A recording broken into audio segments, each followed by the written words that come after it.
Thanks for joining us this evening on TKO8 Local News.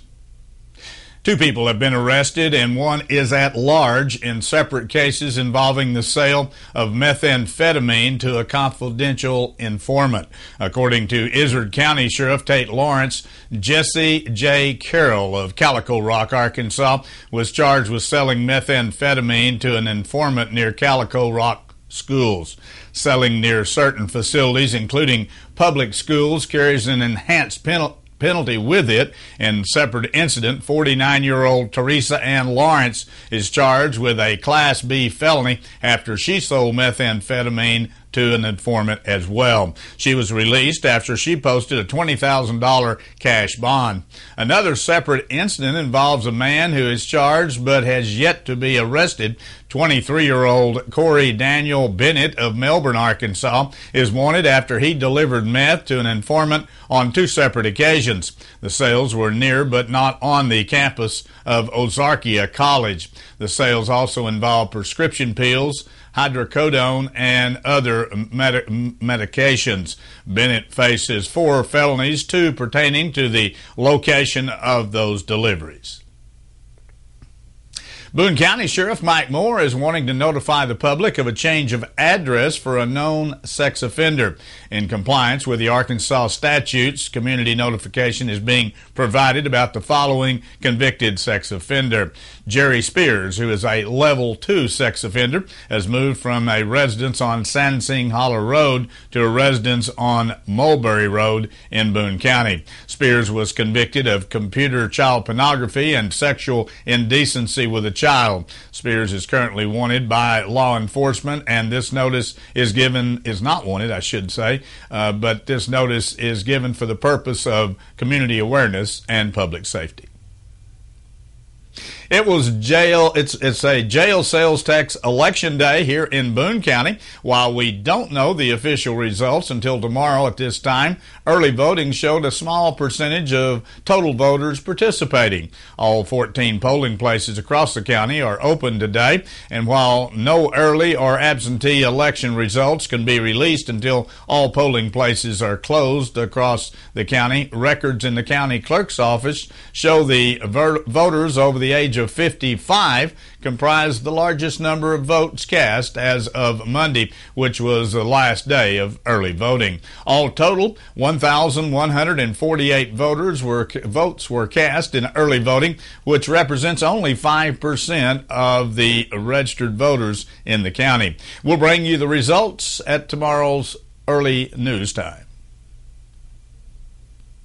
Candidates for municipal offices in Boone County, which this year consist of alderman candidates, have begun filing for office, and more are sure to come. July 29th was the first day for candidates to file for re-election or election. They all run as independent candidates and must circulate nominating petitions. The last day to file for municipal offices is August 19th, and those elections will be in the general election on November the 8th.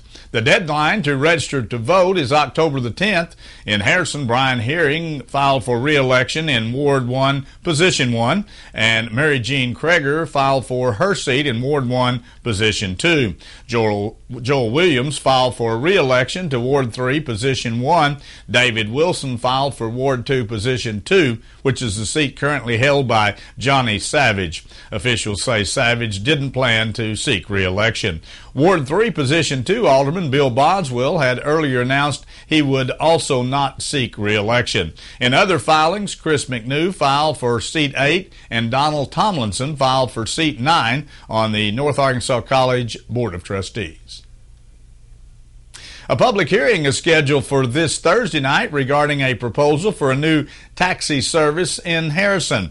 Early last month, Jonathan Waters submitted an application to open Advanced Taxi in Harrison. It would operate from 4:30 a.m. until 12 a.m. Sunday through Thursday and 24 hours a day on Fridays and Saturdays. Prices would be $3.25 for pickup and $2 45 cents per mile metered. There would also be a $1 fee per extra passenger and $12 per hour wait time with a $6 minimum fare. Waters says there will probably be 2 or 3 full-time drivers, as many part-time drivers additionally will be as needed. The hearing will be held at the council chambers on the second floor of City Hall.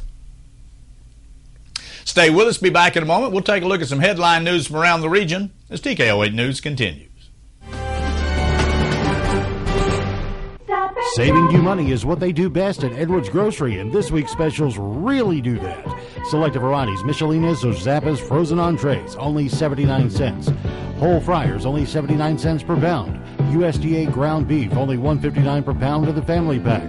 Extra large seedless California green or red grapes, only 99 cents per pound. And Best Choice hardwood or mesquite charcoal briquettes, only $3.99 in the 20-pound bag. Edwards Grocery Station money. Sam Alexander Pharmacy has expanded and is now offering many additional products and services. Their new pharmaceutical compounding area allows them to create products to fit the unique needs of a customer. They also have added Spinco orthotic shoes and sandals, Dr. Comfort diabetic shoes, baby gifts by Aiden and Anais, and toys by Melissa and Doug. Stop in today and let them help you with any of your specialty pharmaceutical needs. Sam Alexander Pharmacy, your local Health Mart pharmacy in Harrison.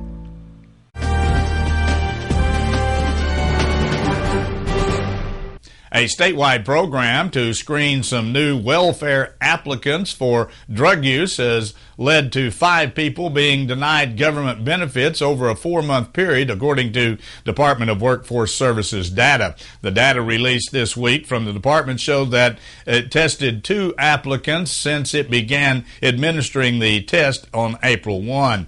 One person failed the test and another 4 refused to take it, making them temporarily ineligible to receive those benefits. In March, Governor Asa Hutchinson announced he would direct the department to begin statewide testing of new applicants to the assistance program commonly known as welfare. Annual cost estimates for the testing program were initially pegged at up to $1.7 million through the department though they quickly reduced that number to only $100,000. Department spokesperson Steve Gunnerett said the original estimates included expensive administrative costs that were later dropped. Well, authorities are investigating the death of an inmate. The Arkansas Department of Corrections says prisoner Jody Cook was observed acting abnormally late Sunday in his barracks at the Varner unit in Grady, Arkansas.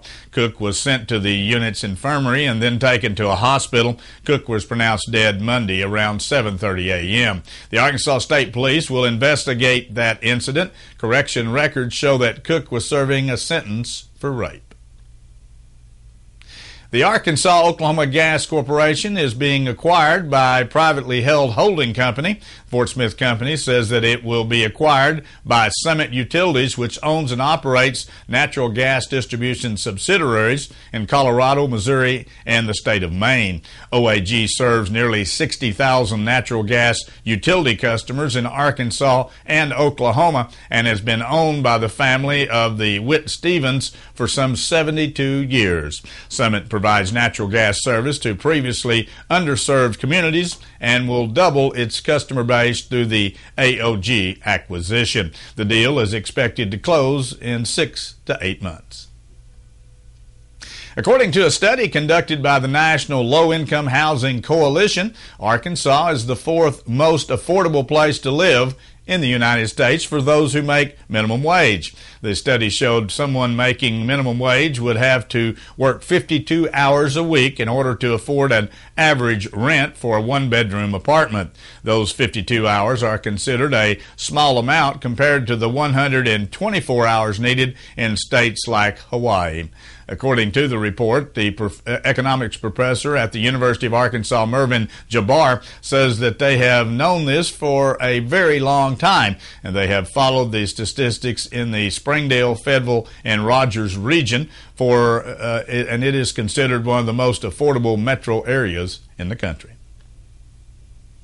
A group planning to place a Ten Commandments display near the Arkansas State Capitol says the granite monument will weigh 6,000 pounds and stand more than 6 feet tall. Those details were included in the formal application that the American History and Heritage Foundation filed in its effort to build the privately funded monument near the Capitol. The majority Republican legislature and GOP Governor Asa Hutchinson approved a law last year which requires the state to allow the monument to be built on Capitol grounds. The law requires Secretary of State Martin Martin to consult the Capitol Arts and Grounds Commission before approving the design and site for that monument. The law has prompted other groups to demand the state allow competing monuments, including a satanic statue at the same location.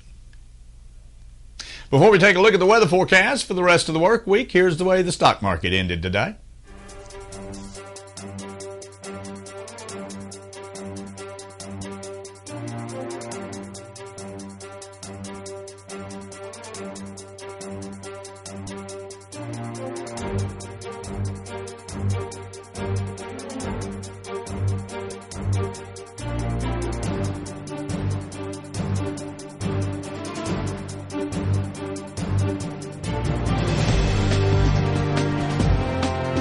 Well, howdy, folks. Brewster the Rooster here from the Chicken House. I want to tell you about some great specials we got just for you. On Saturdays, you can save 10% off any of our menu items, and on Sundays, we bump it up to 20%. And to keep it interesting, every Monday through Friday, we offer up a special deal of the day that you can only find out when you stop by the Chicken House on Highway 65 North in Harrison. Come on by and enjoy the Cajun-infused flavor in every bite of crispy, crunchy chicken at the Chicken House in Harrison.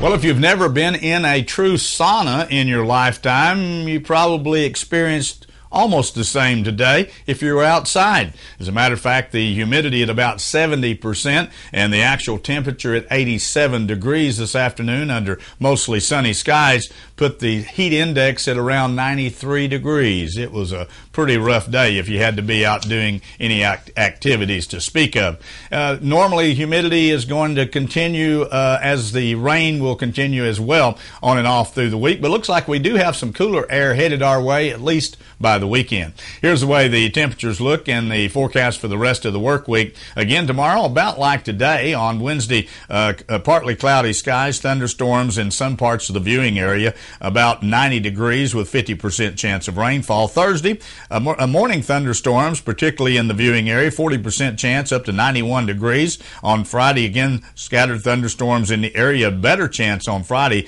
90% chance of rainfall in the area, 89 degrees for an afternoon high. But look what happens on Saturday. Much cooler air pushing out of Canada down into the Central Plains.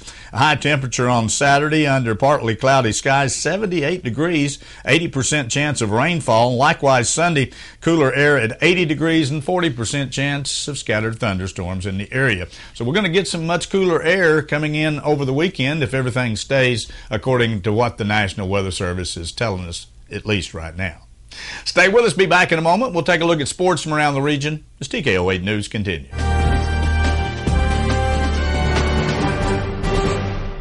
Crystal clear mountain streams, river rapids, and rolling hills with endless valleys. The beauty of the Ozarks we often take for granted. At Magnus Toyota, we never underestimate the value of our customers. As a third-generation family-owned business, Magnus Toyota has been operating here in the Ozarks for over 50 years. When we make a new deal, we make a new friend. Stop in and visit us today and see why our customers say we're the best. Magnus Toyota, your hometown Toyota dealer on Highway 65 North in Harrison. North Arkansas College cares. Did you know they have a food pantry for students, tutoring services, financial and career coaching, and a career clothing closet? And North Ark tuition is one of the lowest in the state. Enroll this fall and get the support you need. Exciting faculty, small classes, and affordable tuition are all examples that show students North Ark cares. Open enrollment now through August 12th. Classes begin August 15th. See the full class schedule at northark.edu or speak with an advisor, 870-391-3505. Following up on a report from yesterday, Brian Clausen, considered the top dirt track racer in the country, has died from injuries suffered in an accident at the Belleville, Kansas Midget Nationals USAC Midget Race. A statement from his family was read that said Clausen died Sunday evening and fought to the end. Clausen was leading the race Saturday night when he crashed passing lap traffic. His car rolled and was hit by another competitor. He was airlifted to a hospital in Nebraska and died surrounded by family and friends. Clausen was on pace to compete in the 200 races this year. He had 27 victories in 116 starts and led 3 laps in the Indianapolis 500 in May. A 4-time USAC national champion, Clausen was aiming to become the winningest driver in series history. He was only 27 years of age. Authorities say a 34-year-old Nebraska woman struck and killed by a vehicle during the Ironman Boulder race this past weekend in Colorado had veered outside the designated race lane. Michelle Walters died Sunday morning after being hit during the event's bicycle race on U.S. Highway 36 north of Boulder. Colorado State Patrol says that Walters veered out of the cone off race lane into the traffic lane where she was hit by a pickup truck and later died at a local hospital. The driver of the truck was not injured and no citations were immediately issued. Reed said it is not clear why Walters veered from the designated race lane. The accident is still under investigation. Yadier Molina started and ended a 5-run rally in the 9th inning as the Cardinals stunned the Cincinnati Reds 5-4 on Monday night. Molina singled to start the inning and was hit by a pitch from Ross Olafart with the bases loaded to drive home the winning run. In between, Matt Carpenter drove in 2 runs with a single, and Brandon Moss tied it when he walked with a bases loaded hit. The comeback erased what had been a night of offensive futility for the St. Louis team through the first 8 innings at least, as the Cardinals entered the last inning 0 for 11 with runners in scoring position. Seth Maness pitched a perfect night to earn the victory. Well, the Memphis Grizzlies have signed guard Tony Wharton and forward Troy Williams and guard forward Wayne Silder Jr. and DJ Stevens. Wharton has appeared in 145 career games with the Grizzlies and the Philadelphia 76ers over the last 4 seasons. He played 8 games for Philadelphia this past season. Stevens spent his past season with the NBA Development League in Canton Charge and Iowa Energy. He played collegiately at Memphis and was undrafted in 2013. Selden and Williams both went undrafted this year. Selden averaged 13 points, 3 rebounds, and 3 assists for the Kansas Jayhawks as a junior in 2016. Williams averaged 13 points, 6 rebounds, and 2 assists for Indiana as a junior this past year. An LGBTQ advocacy group has sent a letter to the commissioner, of the Big 12, urging the conference to remove BYU from consideration for membership because it says the school has discriminatory policies. Athlete Alley, a nonprofit group that works with sports leagues and organizations on educational and awareness programs, wrote in a letter dated August the 8th that through its policies, BYU is very clear about its intent to discriminate against openly LGBT students. BYU owns and operated by the Church of Christ of Latter-day Saints. The school's honor code states that same-gender attraction is not an issue, but it does state homosexual behavior is inappropriate and violates the honor code. The school honor code requires all students to commit to chastity outside of marriage. Well, that wraps up our broadcast here for this evening. Thanks for joining us. Join us Monday through Friday at 6:30 and again at 10 p.m. as we continue to bring you local news, weather, sports, and local announcements around the area on Harrison's broadcast station, TKO Channel 8. Now stay tuned for more local events around our viewing area.